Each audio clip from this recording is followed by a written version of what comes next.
Superfast news चॅनलवर आपले सर्वांचे हार्दिक स्वागत। ठाणे शहरातील सर्व रस्त्यांची देखभाल व दुरुस्तीसाठी जबाबदारी ठाणे महापालिकेकडे पालकमंत्री एकनाथ शिंदे यांनी दिले निर्देश। सविस्तर वृत्त पाहूया।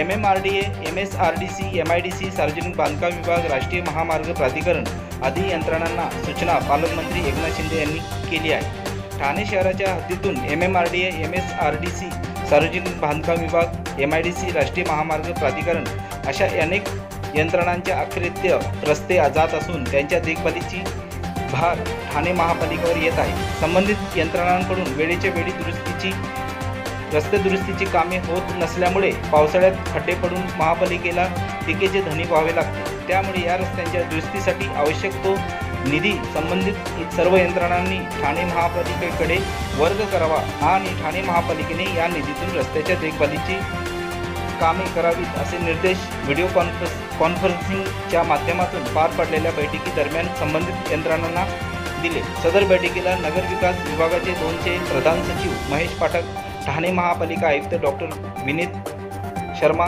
MMRDAचे सह आयुक्त गोविंदराज, मुख्य अभियंता नारकर, MSRDCचे मुख्य अभियंता अनिल गायकवाड, सार्वजनिक बांधकाम विभागाचे कोकण विभागाचे मुख्य अभियंता, राष्ट्रीय महामार्ग प्राधिकरणाचे मुख्य अभियंता आदी प्रशासकीय अधिकारी उपस्थित होते। दरवर्षी या यंत्रणांनी देखभाल व दुरुस्तीसाठी निधी एप्रिल महिन्यात ठाणे महापालिकेकडे वर्ग करावा। तसेच महापालिकेने मे अखेरीस देखभाल व दुरुस्तीची कामे पूर्ण करण्याबाबत पालकमंत्री एकनाथ शिंदे यांनी निर्देश दिले। धन्यवाद। भारत सुपरफास्ट न्यूज चॅनलला लाईक करा, शेअर करा, सबस्क्राईब करा। धन्यवाद।